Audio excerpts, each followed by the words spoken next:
Shadow Club, Chapter 8, The Best of Friends. As usual, most of us pretended not to know each other at school that week. Sure, Cheryl and I hung around together, but as far as the rest of the club went, well, we just winked at each other in the halls. The secrecy of our friendships made the meetings at Stonehenge very special. By next Friday's meeting, however, I was feeling awfully strange about things.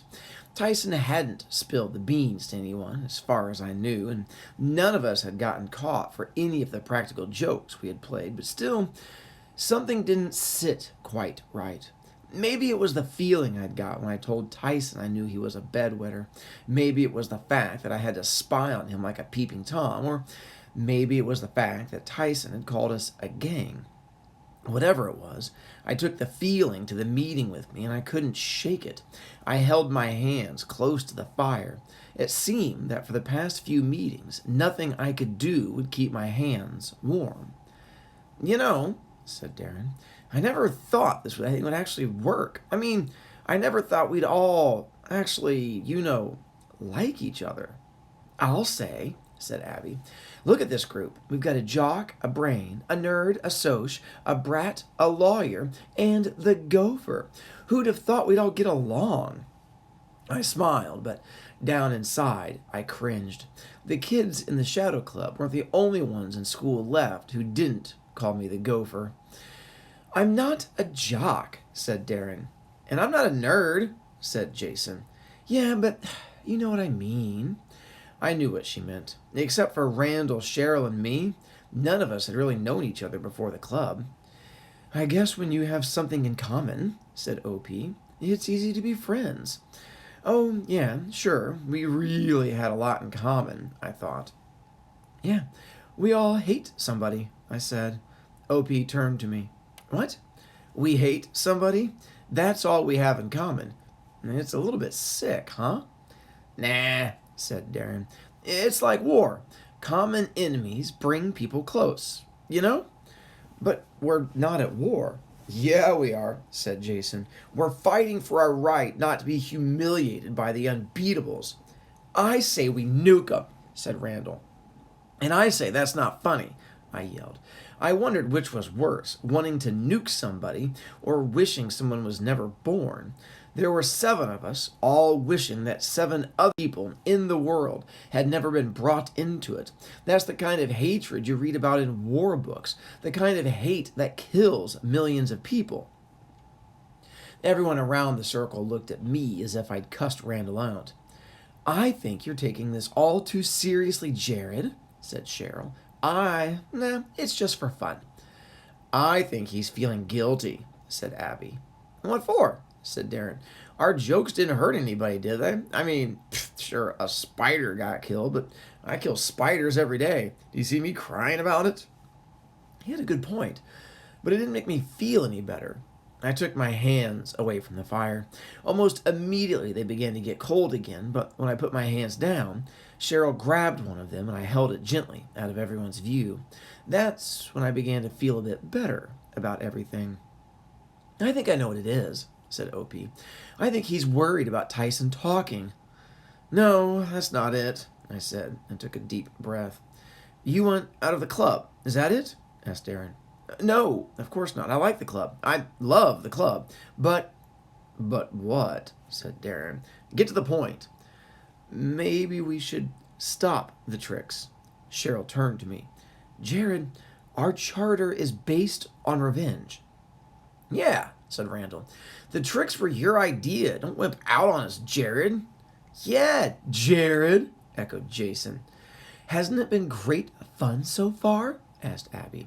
I thought about it. It had been great fun. "And didn't everyone deserve what they got?" asked OP.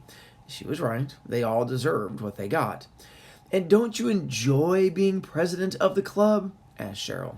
She hooked me with that one, and that's when any guilt or doubt I had inside switched off completely. Until that moment, I'd never thought of myself as president. But as I looked around the fire, I saw that everyone was looking at me. Not just looking at me, but looking up to me. Me, the generic kid, who never stood out in a crowd, and whose face nobody could remember. What an idiot I had been. Here I was, the leader of this club, and I was on the verge of throwing it all away. I wasn't about to do that. Maybe what we need is a slight change of club policy, said Cheryl. I knew what she meant. I picked right up on it. Keep my voice firm, no more wishy-washiness. If I was the president, then I was going to tell them how the club was going to work. All right, I said in my power voice. If we're going to keep this club from falling apart, or even worse, from getting caught, we have to stop the tricks for a while. Randall and a few of the others whined. Quiet! I'm not finished. I couldn't believe how quickly they stopped whining. I held back a smile. We were in charge, both Cheryl and I. We had power, and my voice didn't crack once. We have to stop the tricks and only pull them once in a while when we really feel somebody deserves it. That way we can give them exactly what they deserve when they deserve it, and we'll never get caught. That's our new policy. Right, Cheryl? Right. Cheryl smiled and held my hand a bit tighter. Everyone looked at each other for a few moments, and then Abby said, Well, that makes perfect sense to me. And everyone agreed, even Darren. Well, what do we do in the meantime? Eat more marshmallows, Cheryl tossed him the bag. Okay, said Darren, and he did just that. After that, everything lightened up. Cheryl and I were in charge. Everyone knew it, and everyone accepted it. For the rest of the afternoon, we talked about everything from fires at school to whether or not anything Ralphie Sherman ever said in his whole life was true. It was great. For as Cheryl said, sometime during the afternoon, we were a bunch of kids. Not a gang, just having fun, without doing anything wrong. Or at least, we weren't doing anything wrong at that moment. We were good kids with good grades from good homes. Everything about us was good, and there was nothing to feel bad about. Nothing at all, was there? When the meeting broke up, as usual, I put out the fire. Strangely enough, putting out the fire and leaving Stonehenge had become my favorite part of the meetings. I don't know why. No, actually, I sort of did know why. Today, Randall had gone off with everyone else, leaving Cheryl and me alone. Cheryl always waited for me. I liked that. You had me scared for a while, she said, as I doused the fire. I thought you were going to say something that would break up the club. I wouldn't do that, I said, smiling. It's too much fun. Sure is, said Cheryl. I took her hand as we left Stonehenge. So what was bothering you before? I guess I started to feel bad about things. Never feel sorry for the enemy. Does Austin feel bad every time he calls you the gopher? No, but I'm not talking about Austin. I feel sorry for Tyson. The slime ball? Why? All he ever does is say nasty things to people and fight. I don't feel sorry for him, and I don't trust him. We'll be lucky if the creep doesn't snitch on us. He won't snitch on us. How can you be sure? Because I am? Then Cheryl stopped walking, and a wide smile appeared on her face. You did something, didn't you? You found a way to keep his mouth shut. You could say that. What did you do? I found out a secret. That's all. Cheryl's ears seemed to pop up like a rabbit's. Secret? You know a secret about Tyson McGaw? Tell me, I have to know. No, I can't. Why not? I won't tell anyone. I have a deal with Tyson. I won't tell if he doesn't. I don't count, though. A deal's a deal. Who's going to know? I will. So Tyson is a better friend than I am. No, forget I said it. I don't want to talk about Tyson anymore.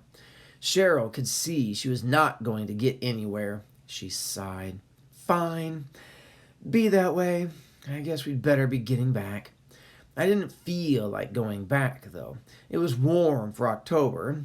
It was just getting toward my favorite time of day. Wait a second, the road's that way, said Cheryl, pointing. No, it's not, I said playfully. It's this way. I knew I was walking in the wrong direction, but I wanted to see if Cheryl would follow. She did. I ran in front of her. Jared, I think there's a cliff that way. Be careful. Come on. I slowed down as I heard the crash of waves somewhere far below. I could see the horizon through the trees, and soon I came out onto a grassy cliff above the ocean. Cheryl found me a moment later. See, I was right, bozo. I have a good sense of direction. You should have listened to me.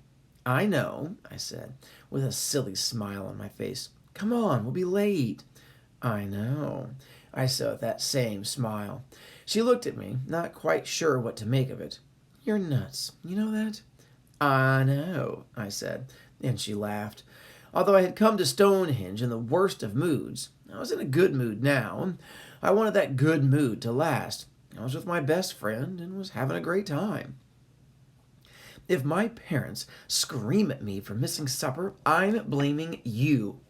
I smiled at that, and she smiled back. We sat down together close to the edge of the cliff, but not close enough to fall. We really are presidents of the club, aren't we? I said. Yeah, we are. There's so much power in that, being in charge of a club. I mean, 5 other kids letting us make decisions. Isn't it fun? She squeezed my hand tightly. I think I like that the most, even more than I liked getting back at Austin. I liked the power. It's like being king of a very small country. I think I'll run for class president this year. Cheryl laughed. Why are you laughing at me? I'm not laughing at you. I just think it'll be funny because you'll be running against me. You're going to run for class president? Sure, why not? Don't you think I'd be a good president? I smiled. Yeah, I do. Hey, maybe we could run together. We're on a team, right? She looked at me, then we both looked out over the ocean, sort of afraid to look at each other for too long. The last time we got to talk alone like this was when we were up in the treehouse, talking about how much we hate Austin and Rebecca. I don't want to talk about them. Good. Then let's talk about Tyson's secret. I don't want to talk about that either. Then what do you want to talk about? Nothing, I guess. I smiled, she smiled, and then for no particular reason, I leaned over and I kissed her on the cheek. She instantly looked away from me. I felt so stupid. I mean, here she was, my best friend, and I kissed her. How stupid could I get? My face turned as red as the sunset. I was going to say I'm sorry, but didn't have the guts to say much of anything at all. Then she turned to me again and kissed me on the lips. Let me tell you, I didn't know how to feel just then. I felt so good about it, but at the same time, it felt so strange, as if we were doing something wrong, as if I wasn't supposed to be enjoying this, as if we wouldn't be friends anymore when the kiss ended. But when the kiss ended, we were still friends, only our friendship was a little bit different, and I knew it'd probably never be the old way again. Oh boy, I said. Yeah, she said. I said. Well, what now? I don't know. Nobody's going to believe us. What do you mean? No one ever believed us when we told them we were just friends and we weren't going out. And now they'll never believe us. Are we going out now? I don't know. Are we? I don't know. Do you want to? I don't know. Do you? I don't know, said Cheryl. I always thought of you sort of like a brother. You thought of me like Randall? Oh, yuck, no way. Well, then I guess you didn't think of me like a brother. I tempted fate and kissed her again. Now, I didn't care what anybody thought. I didn't care if people thought we were always going out. I didn't care if people said things. And I didn't care if some golden rule was written across the sky saying that you can't go out with your best friend. I didn't care. Those were treehouse rules for treehouse friends, and the treehouse had grown much too small these past few years.